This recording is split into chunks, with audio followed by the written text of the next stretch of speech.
li tax warul nag moo di sëriñ bi ay goro ko wër di ay bokk yoo xam ne seen yéene gépp moo di jàppale ko ci liggéeyu sëriñ bi ñooñu nag jël tuuma ju toll ñu teg ko ci seen kaw warut lu metti la ñoom ñi ko seq nga xam ne ñoo seq liggéeyu sëriñ bi bokk nañu xam ne turu daayira boobu ñu wax ak seegul ci kër sëriñ bi te lim boobu ñu wax ba fi sëriñ bi toogee ak tey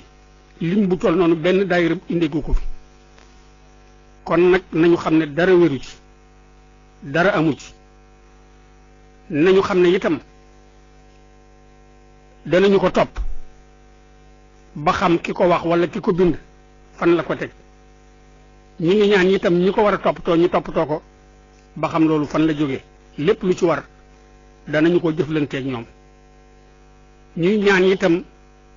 bokk yi nga xam ne ñoo di taalibey Sëriñ Tuubaa yi ñu moytu yu mel nii ndax xam nañu ne nit ku nite rek wërta wax lu mel nii waxuma la nag ab jullit rawatina ab taalibe kon nag ñi ngi xamal ñépp ne wax ji dara amu ci jógewul fen ni ma ko waxee rek moo ci daje wérut wóorut warul na ko ñépp xame noonu te geneen kàddu gu gën a kawe sama kàddu dina ci yëkkatiku insha allahu taala jërë ngeen jëf ngeen bal nu àq. Lamp Fall FM leerub jamono. ceeñeer gu jolli ci lëndëm kenn du ko dëgmal digale.